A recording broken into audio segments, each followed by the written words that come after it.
Hiya, lamb's lettuce. Who's your BF? Well, the kid journalist himself. Hiya, big shot. Hiya, Lilacs.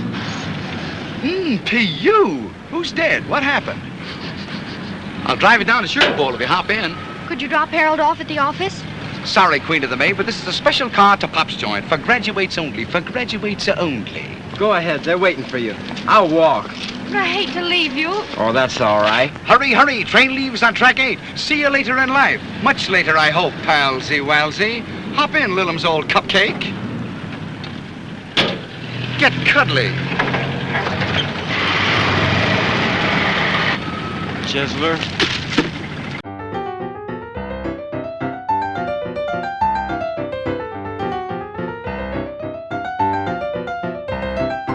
Hello and welcome to Comic Book Movie Oblivion, the podcast about feature films based on comic books and comic strips that people have stopped talking about. We are your hosts, Jordan and Kumar, that's me. And me. And this week we are talking about Harold Teen. Harold Teen. 1934 version. This is definitely, nobody's talking about Harold Teen, the comic or the movie, the two movies. We'll talk about the earlier movie when we get to the 1934 one. Very good, alright. Let's do a pause the podcast. Nope.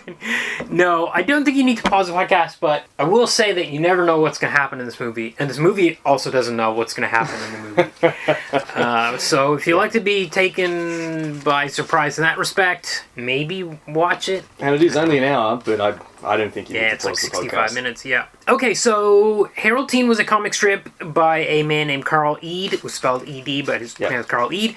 Ran from 1919 until 1959 when he died. It was not replaced. The syndicate wasn't like, we need to get somebody on here ASAP. It was like, it kind of lived out its life. So its natural lifespan. It had been in decline since about the 1940s, apparently. Yeah. But I think it was quite popular in the day. There was like merchandise and stuff. In the 1920s. Two movies. Yeah. In the 1920s and early 1930s, this was huge. This is like Little Abner huge in the 1920s. Yeah, I think I have a hunch that by the 40s when Archie comes out, it got beaten at its own game. Maybe, I don't know. It's just idle speculation. We can talk a bit more about that, yeah. So it was a Sunday strip first, and it was popular enough they added a daily strip. It was initially called The Love Life of Harold Teen. And it seems to be that its reputation was it was known as like the romance comic. Like it's just about this guy's romantic love life and nothing else.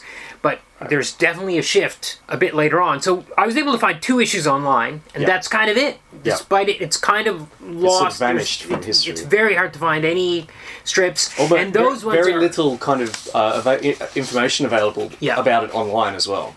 Yeah, and the issues we read, I think were from like 37 or something like that. It was hard to read the year on the copyrights, but it seemed like it was after the movie, which usually we try to avoid for the show because we want to see the influence. We don't want to see the strip influenced by the movies, which may or may not have happened. I don't know, but we'll never know because we've only got this limited amount of Harold Teen strips to work from. True. I thought that the first volume we read might have been a little earlier than that. It could have been. I don't know. Because I see some similarities between it and a novel. Now, did you know that Harold Teen was inspired by a novel? Yeah. Yeah. So a novel called, it's called 17. Yes, inspired. I think inspired is a generous word. I think maybe catching in on might be... Yeah, well, he actually pitched it as 17. Originally. Oh, I see. So when he drew up his samples and started taking it to the newspapers, he called it 17, and it was the publisher of the Chicago Tribune and the Daily Mail in New York that suggested the name change. Okay. That it be changed to Harold. Right. So I actually read 17. You mean this week? Oh wow. Okay. As preparation for this episode. Okay. Yeah. It's quite funny. Okay. By Booth Tarkington, 15, 16. I wrote down. It was. It appeared in magazines in 1915 and 16. So it appeared in extracts, and then was published as a novel in 1916 when it was the most popular novel of that year, the best-selling novel of the year. Right. Okay. Very popular. It's actually quite funny, though. Dated, it has what we sometimes refer to as Lovecraft's cat. Okay. Quite a lot of Lovecraft's cat in it. Yeah. Had to deal with that in the Wooster books too. Even worse than the Worcester books. Right, okay. Much worse than the Worcester books, actually. But in other respects, it's quite similar to the P.G. Wodehouse. Right. His style. P.G. Wodehouse is much funnier. Oh, right. But it's very kind of similar foibles of a foolish youth. Okay. and very much centered around a boy, William Baxter, who is courting a young lady, Miss Pratt. And he goes around to her house every day, as do all the other boys in the neighbourhood. Yep. And this is what's occurring in that Didn't we first see this volume that in we read. Blondie as well? I feel like there was, in the early strips, there were a lot of suitors. The early strips were like that with Yeah. Blondie too. Yeah. But yeah, just being in the house and just like the teen melodrama. Right. Like having to have the right clothes to wear and it being a disaster if he couldn't wear the same clothes Yeah. again, because then everyone would know he borrowed them, and just like the sky is falling kind Yeah, of yeah. very teen. So it's quite funny, but I can't recommend it because it's Okay. pretty racist. Okay. Okay. So we've got a bunch of characters in here. There's Harold Teen, our hero, of course. Yes. His love interest is Lillims Lovewell. She's got Yep. one of those names. I feel like we talked about Alliterative names. well, the name that is what the person is, like the deterministic. Oh, name. yeah. We talked about that pretty Nominative recently determinism. on something. I can't remember. So Lillian loves well, is it? Lovewell. Lovewell. Lillims Lovewell. Yep. Lillian, or Lillum is her nickname. Yes, and he's got a buddy, diminutive guy named Alec Smart, who's called Shadow. And there's Pop Jenks, who runs the soda shop, The Sugar Bowl. the Sugar Bowl. Harold's full name is Harold Simpson-Teen, so sometimes they call him Simp, quite frequently. Which is They quite call him funny, Simp-Teen. of course, because even then, Simp was not a flattering Right. nickname. It was, in those days, it would have been short for Simpleton. Right. Nowadays, it's transitioned to mean something else. Yeah, yeah. So these strips are pretty terrible. Yeah. I'm glad to hear you say that. They're, well, I would say, like, I kind of like anytime there's a really kind of tight art style, I like that about it. But you can never tell if it was jokes or continuity. Like, and it would seem it couldn't decide whether it wanted to be. So there's one strip in particular. So Lilliam's Aunt Petunia, what was her name? Aunt Prunella. That's it. She shows up and she's like, I'm sending you to college, girl. And she's priming her to go to school. Yeah. And her parents are arguing about whether dad wants her to go to a co-ed school. Mom's like, no, she's going to a girls' school to become a proper lady. Her dad says, actually, a girls' school will make a sissy out of her. Yeah. I want to make her a two-fisted He-Man girl. Yeah, yeah, yeah. So there's one strip in particular where Prunella is complaining about the mess that's in Lilliam's room. Like it's a total pigsty. And she says it's like a pig pen in here. And the next panel, you see Lilliam's in front of the mirror in the bathroom, and you hear Prunella's voice off panel saying, how are you going to live at college like this? Or something like that. And I'm like, okay, there's no joke. So this is going to be a continuity. Now we're going to have 5 strips about her trying to clean her room or something like that. No, that was Doesn't it. go I was like, anywhere. what, was there a joke I missed in here somewhere? What did I... Nope. No, and so sometimes there's an attempt at a joke. I smiled twice in the 30 pages of this we read, which would be like 120 strips or so. One was a joke where Pop Jenks says he doesn't like women because they're nudists, and Shadow says, what are you talking about? And he says they always say they don't have any clothes. And another one was where one of her suitors writes a poem that's all That's meat-based. hilarious. And I took a photo of it. I feel like I've seen that somewhere else too. I thought I had as well. Yeah, It and looked I a don't little remember too where- good for him to have cranked it out I in a don't week. know if there's I should have Googled meat poems. I did Google it, Okay. and it didn't come up with any hits. Okay, but it's a really hilarious poem where everything is compared to meat. Maybe somebody ripped it off. Is it possible So somebody I ripped never off? sausage eyes as thine, and if you'll put your hands in mine, and live around me every day, and seek some hamlet far away, and meet life's frown with love's caress, and cleaver road to happiness. Solid. Great. Very I funny. laughed. But then there's a follow-up panel where Shadow says he's been working at a butcher shop all summer. Yeah. I'm like, why ruin the joke? That was the joke. Don't deaden it with Shadow having to explain it to us, which we'll talk about when we get to the movie. But having to explain the joke after we've had the joke was so frustrating. I was like, that was the one time I really had a bit of a laugh in this thing. Yeah, that poem's fantastic. Oh, yeah, I had a feeling that it might have been cribbed, but no hits. Yes, there's jokes. There's things like I could strangle you limb from limb. I guess that was supposed to be a joke. Like There was one. I chuckled a few times, and I've written down my chuckles here. Okay. One of them was the aforementioned "a girls' school will make a sissy out of her." Yeah. I think Harold says to Shadow at one point, "I'm going to hit you so hard on top the head you'll have 3 tongues in your shoes. Well, there's a lot of really violent... He says at another point, I'll pull down your tongue and button it to your belt or something. And they're really... Whenever they talk about beating each other up, it's really violent. Yeah. There's a bit later on where Aunt Prunella is impressed with Harold's friends. One of whom plays music, I think. Yes. And she thinks, finally, some intelligent company. And she goes up to him and asks him, do you like Chopin? And he says... No, that's for dames. I get tired walking from store to store. I had to read that one twice to figure out what it was, but okay, I'm glad you laughed at that one. I liked that one. That one was funny. But there were plenty of other ones that weren't funny. So here's one that I couldn't figure out. So Harold and Littlems are sitting on the sofa together, and Harold says something like, did your aunt make any more of those cookies? She says, yes, they're in the kitchen. He goes to the kitchen, eats some cookies, and then Aunt Prunella stops him in the hallway, says, what are you doing, or what are you eating, or something, and he says something, he's mumbling, and her response is, young man, I wish you wouldn't talk with your mouth full. And I'm like, I don't get it. Yeah. She wasn't the one that told him to get the food. That was Littlems, so there's no gag there. What is this? Are we going to have a 5-day continuity about mumbling? No. No, that's it. That's the joke. So this comic is everything I imagine. This comic reminded me of Skippy a bit. Skippy was a bit better. Marginally. Yeah. And everything that Little Abner wasn't, because Little Abner is hilarious. Yeah. But when I went into it, I was expecting it was going to be these kind of half-formed jokes. Yeah. Like the joke is someone's been caught eating cookies, and instead of telling him off, she says, "Don't talk with your mouth full." That's the joke. Oh, was that? But it's a terrible joke. It's a terrible joke. There's another one. Sometimes he repeats jokes. So there's the one umbrella where stand. The umbrella stand. So the kid. Littlems' kid brother, she has all these suitors, so they come up with this plan.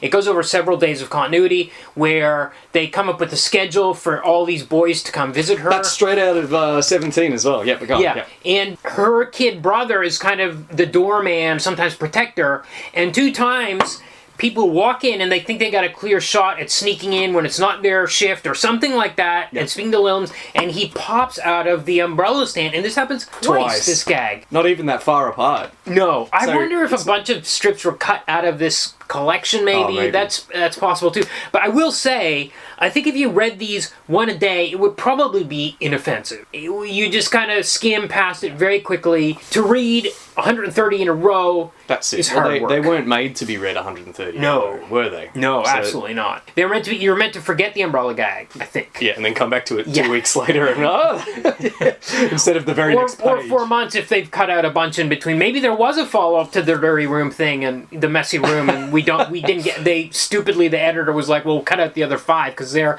less funny than the first one. I don't know what the logic would be. But yes, this is a perfect example of my expectations about old-timey comics being confirmed. Yeah. I will say, so it seems to have had a reputation for being, like when it was popular, for being like the teen romance strip, because that's all it was about. But when we get to the second issue that I found online, he runs away to New York, he gets a job as a chauffeur, there's some kind of intrigue with the family, with some blackmailing that's happening.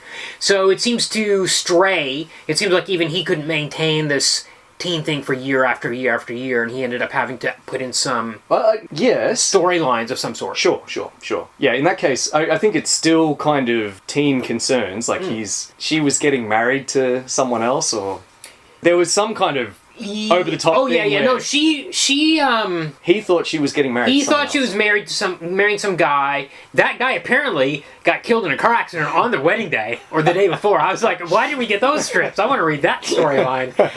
So he ran away to New York, heartbroken. Yeah.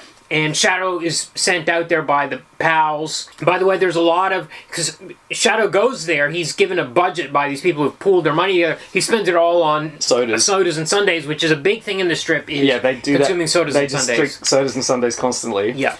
Apparently, especially G-Dunk sodas, you see them advertised. Okay. This is one of the strip's great contributions to American culture, apparently. Okay. G-Dunk... Or Gadunk? Yeah, it's spelt Gadunk, but it's pronounced G-Dunk. Okay. Is still a word... So, like Dagwood for sandwiches from the Blondie comics, G-Dunk is used to refer to a snack bar, especially in the American Navy. Well, I clicked on the link for the Wikipedia page on G-Dunk. Yep. And it had no mention of Harold Teen on that page. I know. Well, you can't rely on Wikipedia. But I've So I don't looked know at- which one to believe. Well, I've seen. That's why I say maybe. Maybe, Because I've okay. seen it in. I looked up the etymology of G-Dunk, and it says it's of contested origin. Okay. And one possible answer is that it's this. Okay. And they're drinking these G-Dunk sodas constantly, and so the strip's popular enough that people wanted to know the recipe, so he had to publish the recipe for the I G-Dunk see. Okay. sodas at one point. Okay. Speaking of its contributions, this was popular. Presumably popular with teenagers, and it disseminated and even invented some slang. So apparently this comic's the first place that the word yowza appeared. Wow. Yeah. Okay. Yeah. I use that word. Yeah, exactly. Yeah. What else? Fan my brow. They're saying that a lot. Everyone was apparently going around saying fan my brow. Oh, we haven't talked about the phonetic spelling of everything. It's really difficult. It's difficult. A lot of strips at the time did this, including Little Abner. Yes. But the other one that comes to mind is Crazy Cat, where you really have to read 1,000 strips in a row and go into that world to understand what people are saying. Yeah. And this one is kind of like crazy teen talk. Yeah. In a weird, friend is always spelled Fran. The first couple of times it's like, who's Fran? Yeah. F-R-A-N. My Fran. My Fran. And it's always... every word of their mouths is spelled in some weird way that's supposed to be really, I guess, was hip. Maybe that was part of the attraction of the strip, actually. I think it was hip at the time. Yeah. And part of the reason why the comic lost its popularity was because presumably It would have Khalid, dated itself. it dated, and Yeah. Khalid aged. He already wasn't a teenager when he was writing it. Right. Yeah, definitely And not. he only became less of a teenager as time went on. That's true, too, yeah. In fact, speaking of teenagers, I mean, this is a comic strip that's about adolescence and adolescence. Yeah. That's specifically what the novel 17 is about. And when asked why he started writing this strip in the 1940s... No, in the late 1930s, he was asked why he started the strip. And he'd answered, you can see this quote all over the internet, 20 years ago, there was no comic strip on adolescence. I thought every well-balanced comic sheet should have one. So, are there any other comic strips that are about adolescence? No, I guess Blondie would have been like the big... I guess there were lots about little kids, like Skippy. Yeah. There weren't any about teenagers, I guess, until Blondie came Right. along. I can't remember what year Blondie This started. might even be the very first. Yeah, it's possible. But it's interesting because it really talks to the changing idea of what adolescence is. Yeah. Because when I look at Harold Teen, I think of him at his age. He's left school. Like, he's still living at home, but he's a graduate. I think of him more as a young man, not a teenager. Yeah. But, the concept of adolescence is a social one more than a biological one. Yeah. His concerns are still teenage concerns. First love, mawkish, sentimental first love. Sodas, hanging around with friends, getting his first job, the very first flush of passion for a girl, childish kind of like rivalries with his peers, all things that we would identify as being adolescent. Getting into fistfights. Yes, Or threatening to getting get into fistfights, I guess. I did a little reading on adolescence, if you'd like me to talk about it for a bit. Sure, but I just want to mention that Blondie was 1930. Oh, so significantly later. Yeah. Fair enough. No, well, I said that adolescence is a social phenomenon. So I've got it here. The first time it was discovered, in inverted commas, 1904 is the first time it was described by a psychologist. Okay. The first president of the American Psychological Association is credited with discovering adolescence. So he called it a new development phase that came about due to social change at the turn of the 20th century. Oh, interesting. So like child labour laws, so Right. that children couldn't be made to work, and the expansion of universal education. So while puberty is the thing, and there is also a biological connection, because the onset of puberty has come later and later as things like nutrition and general health have improved. So the onset of puberty... earlier and earlier. The onset of puberty is earlier and earlier because of better nutrition and better health. So whereas in the past, so apparently it's come 1 year earlier every 25 years since the 1850s. So that means puberty would have been... The onset is much earlier. So puberty would have been later in the... So it would have been like people had puberty at like 18 or something? Yeah, Right, okay. because of their poor diet. Right. So a closer association between sexual maturity and what we think of as, Right. temporal maturity. Okay, right. Yeah. Anyway, I hope that was a fun digression. Yeah. But this guy, who very much saw adolescence as a plague, Yeah. He identified key aspects. Okay. Three key aspects of adolescence. This is in 1904. Mood disruptions, Okay. conflict with parents, and risky behaviour. Ah. All of which are in Harold Teen. Right. Yeah. Risky behaviour when he runs off to New York, for example. Right. Yeah. Yeah. Yeah, and mood disruptions, his constant mooning over Yes. Lilum, and there's some conflict with parents as well, Yeah. mostly between Lilum and her parents. Yes. The last thing I wanted to mention about the strip was there is a tiny bit of storyline that comes in and out, phases in and out. I don't know why it wasn't focused on, but because initially, when we start reading this issue, Lilums and Harold have split up and he's writing love poetry to her, or they'll come back together, whatever. And then Shadow comes up with this idea that they could make it in Hollywood if he wrote music and Harold wrote the lyrics. Sometimes they mention this, sometimes they don't. Sometimes they're working on it, sometimes they're not. Anyway. Yeah, it's a mess. It really is a mess. Yeah. Okay, so then we get to the movie. But we don't get straight to the movie from 1934. We have a movie in 1928 first, starring Arthur Lake. Yes. Who was... He was Dagwood. He was Dagwood in those 28 Blondie movies. But Hal Le Roy, who plays Harold Teen in this, did get the part of Dagwood in the TV series. I saw that too. And then got canned for being crap. What an amazing coincidence. Yeah, so these two guys were like fighting for the same roles. They both played Dagwood, and they both played Harold Teen. Yes. Yeah. Yeah. In opposite order. Yeah, that's right. It's amazing. That's right. Director is Murray Roth. Doesn't even have a...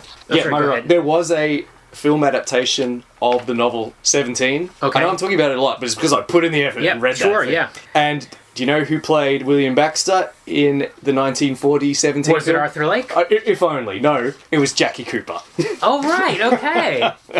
Okay, that's interesting. And there were also 2 Harold Teen radio shows. Oh, I didn't know that. Apparently. Yeah. There was apparently a lot of merchandise. Right, yes. I did see, I went on eBay, there were like some pin backs and stuff like that. Yeah, It was apparently a very canny, much like Al Cap, Carly was a pretty canny merchandiser. Right. There was something else. Oh yeah, Hal Le Roy was 21. He was a dancer and singer.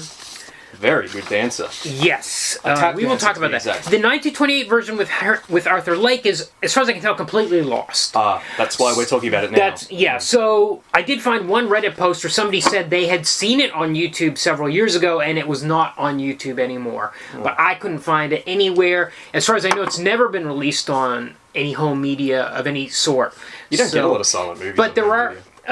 No, you don't. But there are some... I did find a website, which I'll post on the Facebook or in the show notes, which has a really long description of the 28 version and all the reviews that came out at the time and pre-production articles from Variety and stuff like that. I think the 28 one has a Wikipedia page, but the 34 one doesn't. No, they both do. Oh, they do? Yeah, okay. they do. Yeah, but there's a lot of information on this particular website about the 28 version, including stills, like all the stills that exist from it. I see. Oh, that's cool. But it's mostly lost. So, okay, opening credits we get from the comic strip by Carl Eade, and we get panels and strips. We haven't Always had this in a happy to see long that, time, and I do like that. Anytime we get to see it, it's been quite a while. And then we open... I can't remember what the opening scene was, but my first note that was a stutterer makes a fat joke. Yeah, I wrote that. That's my very first line too. The stammering kid mocks the fat kid. Yeah, and that happens several times in the movie. Yeah. And Yeah, that dates it. Harold in this is a reporter for the Crier, the Covina Crier. Yep, the local newspaper, And where he he- writes witty columns, which We get to see the columns, they're not witty. No. Any moron Is that could the write these joke? columns. I think nothing about in this film is very funny, so I couldn't say that they've deliberately written them to be duds. Well, I'm going to tell you what I liked in this movie. Okay. In a way. Yeah.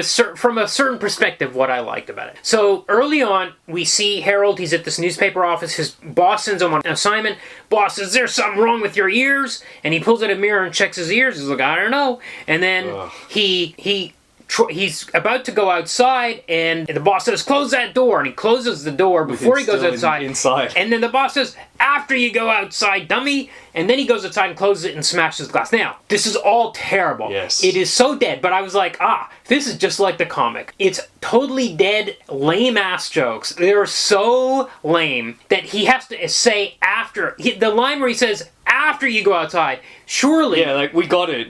A teen can close the Why is he door, see that it's closed, Yeah. and then go outside.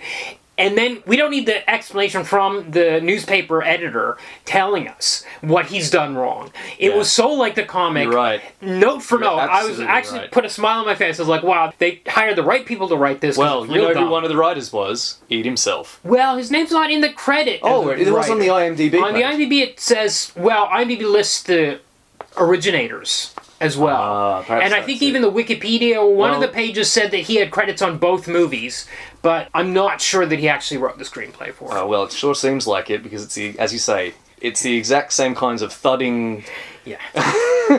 dead jokes that go down like a lead balloon. Yeah. I wrote down a bunch of them. Yeah. So he drives to Lillams is graduating that day, and he drives to the graduation ceremony. Newspaper needs him to go there for some reason, which I could not figure He out. has to. He has to get some proofs or something of something. He's taking the proofs of the Like the yearbook? notice that's going to be in the Oh, newspaper. I see. Okay. So we get a shot of him humming in his car as he's driving there. And then that's it. And then we get to... I was like, wait, we didn't need to see him drive to the place. What a weird... Every time something started, I thought it was going to go somewhere. It was exactly like the comic. I was like, oh, this is going to turn into something. No. That humming in the car has nothing to do with anything. They just wanted to show a shot of him humming in his car, I guess to put an extra minute in the thing. He has a weird cartoon walk. He comes into Lillam's graduation. He has bought her a giant bottle of perfume. Oh, he's invited to make a speech to the graduates. The speech is terrible, which I guess is the joke. Yes, it is. We meet Shadow. Shadow's hanging out there. Shadow's apparently failed the 9th or 10th grade like 4 times, I guess. And there's the joke again that he just failed it a lot. The jokes are all written out. Like, Shadow says, nobody understands me, and Harold says, don't worry, nobody understands Einstein either. Joke. Next scene.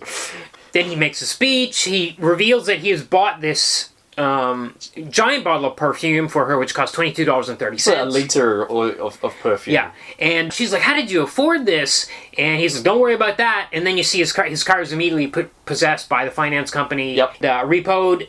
And the guy, then we realize that's how he got the money for this. She accidentally drops it and shatters it. There's this guy, Lilacs, which is the name of one of the suitors in the comic. Yep. He's this wisecracking guy whose 1920s dialogue was wild. Yeah. It was very like the comics in the sense of like, I don't know what this guy is saying. Yep. I can't understand the weird terminology he's using. It's all gone out. We don't use any of it anymore. Yeah, it's great. And It's real C. He's got a C Yeah. kind of way of delivering as well. You know what you're saying? Yeah, that old-timey way of talking. Yeah, that was funny. So he's a student, same year as Lillam, Yeah.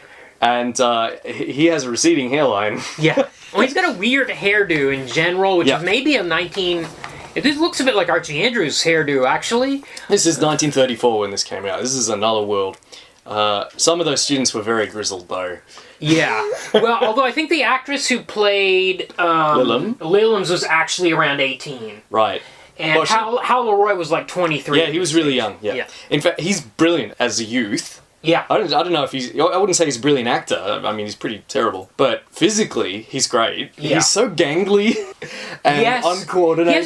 He has a cartoon walk when he walks Yeah. into panel. And actually, that was a touch that I liked. It looks stupid, but it's like, oh, this guy's trying to walk like a comic book character. And kind of. he draws them with their legs with like the swung bandy way legs. out in front. Yeah. So he's kind of, and it kind of works because he just makes him look really goofy in a sense, but it does look ridiculous. But he's a believable youth. Like, yes. Because he looks young. He has that sort of uneven growth. He's like, Yeah. he's and he got wears really the pants long really arms. high sometimes. Yep. Somehow works in his favor for that weird look. Although he's also wearing stage makeup, which I found very distracting, especially his lipstick. Yeah. Yeah. So then they all go to the soda shop, which is called Sugar Bowl. The Sugar Bowl. Which is run by Pops. Pops looks like Pops He in the looks comic. exactly like him. Good casting there, or Very good good. makeup, whatever they did. Then we have our first song. Yeah, this was when I came to the horrified realization that this was a musical. Well, you know what? The song started, and I was like, okay, this song's okay. It's kind of catchy, but then it went on very long, and all the students had a turn. We got more stuttering and fat jokes going on. and more thudding gags. Yeah, there are lots of dumb lines. One-liners, that are, yeah. There are, No these setup, no payoff. It's just lines. line, and then on to the That's next the one. joke. Yeah. It's like it's not. I don't want to. I almost said it was vaudeville, but that's an insult to vaudeville, which could be very funny. And yeah, so then we get this very long song, which is in the movie. Now we learn that she wants to go to college, or what was the thing? So her parents are worried. The debate is not co-ed or girls' school. The debate is it's very expensive, and they're like, how are we going to afford it? Yeah. Their house is going to be repossessed, Yeah. possibly. Yeah. And I'm like, oh, okay, here's the plot of the movie. It's about Lilim's house being repossessed. No. Every time you think you know what it's going to be, that's not what it is. Yes.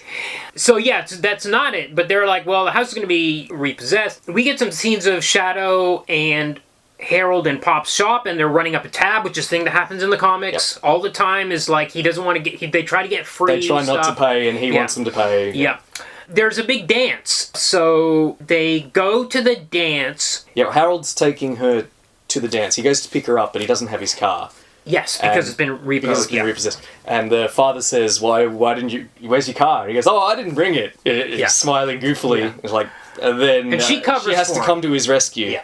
Said we'd walk. Yeah. Why on earth do you want to walk? He says, none of us walk enough in this machine age. I noticed that line too. Good line. Yeah. So they go to the dance, and Lilim's dog follows them to the dance, unbeknownst to them, and starts biting on Harold's leg. And he kicks the dog. He kicks a dog. She freaks out like, you fiend, how could you kick a dog? And then Lilacs comes along and delivers more of his Lilacs comes along, he takes her away to dance. He hangs... By the way, during the dance, we get a cut to every couple dancing, and they deliver a joke, a quote-unquote joke. It's like greeting card humour. Yes. So, I wrote one down. The man asks her, "You like to dance with French heels?"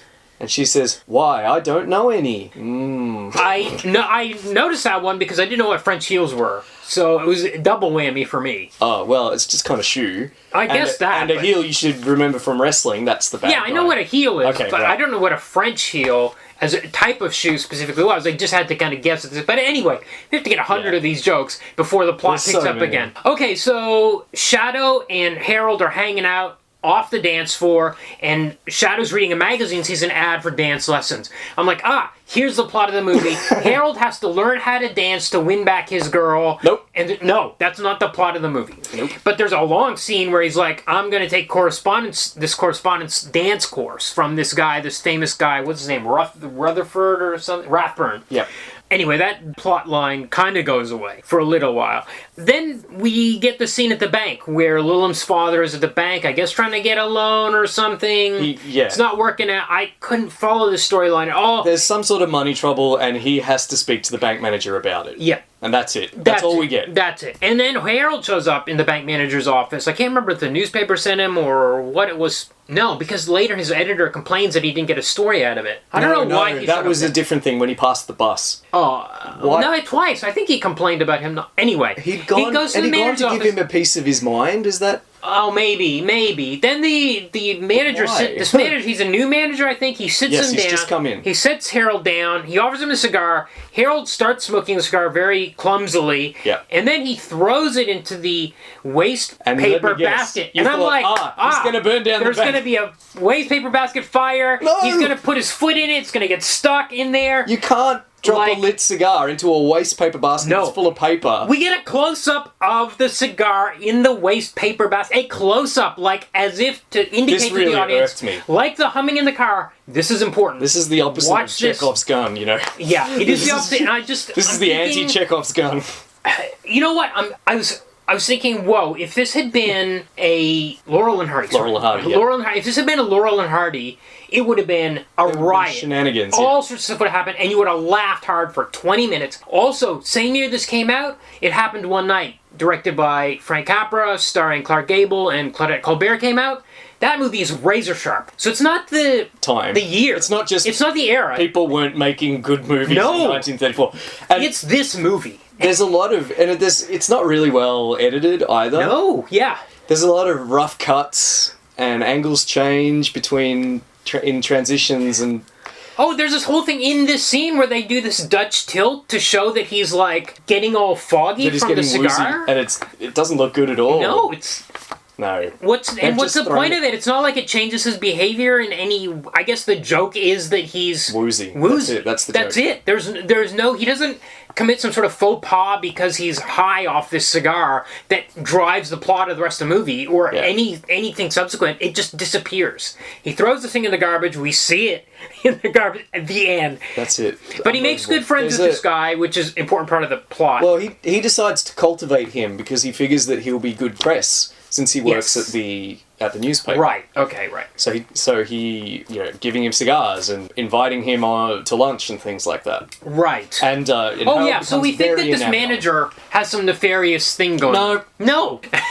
No. We'll come back to this 100 times. He does. I suppose he's somewhat nefarious in that he's. We'll get to that. All right. Okay. Yeah. I won't anticipate you. So Harold and Lillums go on a canoe ride, and he won't shut up about this guy H.H. Snatcher, the manager, Mr. Snatcher, H.H. Snatcher, and she does deliver a line which I thought was funny, which is like, "I wish you'd stop your snatcherizing" or something. That word was, I thought, pretty sharp. That was a moment.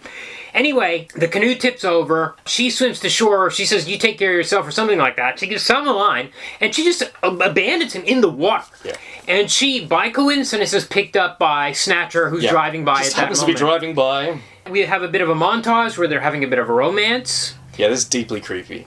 Yeah, well, it's pointed out it's creepy later in the movie. I was surprised by that. But he's like... Yes, it was. He's a lot older than her. That was really, I suppose... Old enough to be her father. Literally, he's... Okay, we'll come back around to it. Anyway, he is old enough to be her father.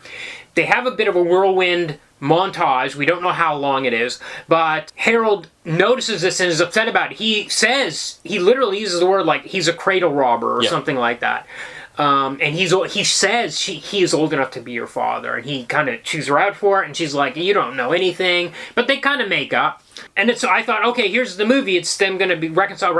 No, immediately let's from that to the next thing, which is the arrival of Mimi Snatcher. Right. So Mimi is. At first, we see him... I thought it was his wife at first. Yeah, I didn't know what the relationship was. And she seemed to be blackmailing him or something. Like she wanted money. She gave him some time limit for something. I was like, ooh, here's a blackmail plot. No! Immediately, Harold walks in on the same scene and reveals that... And we learn that Mimi is... Right, that's when he came to give him a piece of his mind. Yeah, and then Mimi says, we find out she's... Snatcher's daughter. It was Pops that told him to go to the bank. Sorry to backtrack, to rewind a long way. Okay. It was when they had the hilarious scene when Pops lends him $20, which he to pay off his car, which he promptly uses to buy 2 sundaes. Yeah, and there's some money changing there, which is might have been funny in another film. It is. It's funny in The Naked Gun, the first one. There's a thing where he bribes the guy for information, and the bill keeps changing back and forth. Maybe this will change your mind. Yes. Yeah, I love that. It has been done better in another movie. So Mimi, Snatcher says, "I'm too busy. Can you take her show around town?" Yeah. So he goes out with her. They go to the soda shop. She kisses him on the lip. People kiss on the lips. In the 30s, I guess. There's a lot of PDA in this, public display of affection. Yeah. I was surprised at how much. Like, people are kissing a lot. Yeah. There's a lot of on the lips. Which I was like, okay, was this normal in the 30s or is it just the world of this movie? I didn't know. No, but she kisses him. Lillums happens to walk in and witness it. You think, here's the movie. He's got to reconcile. The movie's nearly over. With Mimi. He's like got to prove that he loves Lillums. Not Mimi. No. They immediately are like, that's fine. They're immediately hanging out together. They have it. So they eat a banana sundae together. Are we going? Is Harold going to fall for Mimi like Lillum has fallen for Snatcher, and then they're going to have to win them back for one another? Yeah. Are they going to have to come to the realization that none of that happens? It just moves on to the next thing, which is this dance. Right. So Mimi decides she's going to put together a youth organization in town. I don't know what this is. Maybe it was a thing in the 30s where like you just have like a local youth group, and she's going to put on a talent show. Yeah. And she decides to call in Rathburn, the dance guru. From New York. Who had sent who's doing the correspondence course, which Harold has been doing. There was a moment I liked where Harold's practicing upstairs at work and the ceiling crashes down on his editor, and I was like, okay, that's a bit of a funny bit. So he's learning to dance. Yeah, the real Rathburn himself shows up in town. Rathburn's aide is like, whispers in his ears like, that girl is the daughter of the banker. You're like, aha, here's the plot. It's going to be a plot where Rathburn's trying to steal money. It never comes up again. You should have known better, Kumar. A guy literally the movie has 10 minutes left at this point. Literally leans into his ear and says, that's Snatcher's daughter, the bank manager's daughter. She's the one. So She's he casts the one her with all the jack. So Rathburn cast her as the lead in the production. Yeah. Because of this. Yeah. So I'm like, okay, the plot's going to be about them exposing Rathburn as a heel. No. That's not what happened. Nope. At all. That never comes back. This whole thing about him trying to swindle money. I don't think he was trying to again. swindle money. I think he assumed she was paying for the production, like it was her dad's money. Okay. I didn't think it was. But also, you were desperately fishing for a plot. Even her being the lead in the production is immediately rewound because this guy Rathburn meets Snatcher. And Snatcher says, well, my daughter doesn't have to be the lead. It should be Lillum's. Well, that's so he recasts Lillum's. That's it. Scene over. The whole plot line over in seconds. Literally seconds. I hate doing this, but this is the setup for her vanishing from the stage and Harold having to take her Okay, so place. there's a bit of a consequence of this. Is one thing that has a bit of a consequence. But it's not like it was a hard thing for her to be uprooted. It was just they had two adults had a conversation where Snatcher said to Rathburn, my daughter doesn't need to be the lead. She's not like a great singer or dancer. Get that other girl, Lillum's in there. Anyway. Yeah. Well, that's pretty much By the what way, happens. the thing about Mimi is Mimi is older than Lillum's. That's pointed out by Mimi. She's like, I'm older than her. And that's, Rathburn's kind of like, yeah, you're right, I shouldn't be pursuing this girl. He kind of just, it's just like that happens at... He just rationalizes. That happens right at the very end. Anyway. Yeah, which is so weird. Yeah. Yeah, no, it's not right at the very end. Yeah, it's just right after this. Yeah, she says, she's too young to be my mother. And he just goes, I guess you're right. Yeah. That's how that was resolved. Yeah. Amazing. So then we get this multi-million-dollar Broadway stage production for these local kids. Yeah. They're all magnificent singers and dancers. Yeah. We had big diegetic numbers in here, which I thought, okay, this is confused because Sound of Music is one thing, but this movie has not earned both diegetic numbers and like musical numbers. You can't just suddenly have songs on stage. Like, why? Anyway. Yeah, this is a big production. Big production. Everything's perfectly synchronized. And not nearly as entertaining as the talent show in Skippy that they held to 100%. save the dog. Skippy is 100 times better than Yeah. Skippy. Oh, yeah. 100 times. So there was a line that I actually rewound and listened to again because it was so weird. Okay. Someone says you can't have two brides because the lead is the bride. So his compromise when Snatcher tells him that he needs to cast Lillum as the bride is to have two brides. Yeah. When Mimi quite reasonably objects and says, I was cast as the bride already. Yeah. What is this? So he says, you can both be brides. And someone says, two brides? It's ridiculous. And he says, no, it isn't. Just recently I put on a showstopper in New York with 24 brides, 24 bridegrooms, and a nude bridesmaid on a horse. Yeah. I want to watch that movie. Well, yeah. No, Yeah. No, but just, what an odd line. It seemed to be a reference to Seven Brides for Seven Brothers and Lady Godiva or something. Maybe. I don't know. It was weird. Very weird. Lots He of says weird it was lines. stupendous. Okay. Yeah. Very weird. Then there's the as you say, the musical occurs. There's some funny lines. Mimi's upset, so she's run away. Yeah. The I think Pops is in the musical, is he? Okay. Well, we'll come around. Let's come to that. A man wanders out and he delivers. We got to come to that. So he says the serious business of marriage should not be regarded as gay. Which yes, that's of its time. I liked that. So because she doesn't come out for some reason, Harold's at the top of the stairs and the bridal He's walk. looking for Mimi. They're running around looking for Mimi because I get they're stagehands. Yeah. Or they're working backstage. But he does this pratfall and falls down the stairs. Didn't look like a stuntman to me. It looked like Hal Le Roy. Yeah. He has a pretty distinctive. Oh yeah, he turns over and over, falls the bottom stairs, and then Lillum says to him on stage, "You have to save the show." Okay, I don't understand the logic of that, but okay, Harold will say. So Harold starts doing this dance routine, which is stunning. Amazing. It is incredible. Yeah, it's like this was what the movie existed for. This is a 60-minute build-up. This is why this guy was cast. Because he can dance like greased lightning. He's a fantastic dancer. Yeah. Yeah. Amazing. A really shocking moment. It's about like 7 or 8 minutes, I think. It feels like it's a pretty just long dancing. thing with weird But it's riveting. motions that I've never seen a human being make with their legs, and it was just really Impressive. stunning. Yeah. And then, as you said, Pops comes out and performs a wedding on stage, and I was like, wait, is this still diegetic, or what is this? Is this part of the performance? This is how or he have we Were the brides- transitioned into a song where they're actually getting married on Yeah, how stage? did Like this the fit marriage in Muppets Take Manhattan, Right. where Kermit and Miss Piggy end up getting married on stage, where you think it's like a fake one. Because it couldn't have been... This can't have been part of the show, because the brides wouldn't have been married to one another. Pops wouldn't have come out and married the two brides to one another. Who would they... Yeah, I don't know. It doesn't add up. No, it just doesn't. It absolutely doesn't. Trying to make sense out of it, there's no point. So yeah, Pops is in the show and he sings this song along with them. Why was Pops in the youth show? Don't know any of this. And then we have a cut to Lillums and Harold actually getting married. Which seems like a day later. Yeah, we don't know how much time has Well, passed. because it can't be much time, because we do resolve the plot thread with the bank, because Mr. Snatcher gives Lillums... on the church steps. Like, right after they've been married, Yeah. he gives him the banknote and says, "That's for you. Consider it a wedding gift for the happy couple." Why would Snatcher pay off Lillum's father's house as a present for Harold and Yeah, it's not his daughter. Lillum? What's that got to do with their life that they're making now? Presumably, they're going to move out of home, and Yeah. why does paying off the house? But it doesn't matter. Happy ending. Resolve that plot that went nowhere. They get in his car. I guess it's his car. He's got it back. I don't remember if that was explained or not. No. They get in a car. They drive away. Shadow was sitting on the rear bumper and he falls off. He has a pratfall onto the road. And then they drive away and Harold has his head on Lillum's shoulder with his eyes closed. He's driving with his eyes closed, and that's kind of the final gag of the movie, the end. And then I think we might get some more strips in the end. I think we did see some more Carl It was strips. sort of, they were framing it. Yeah. You couldn't really make out any detail. No. Yeah. And that's kind of the whole... That was the whole shebang.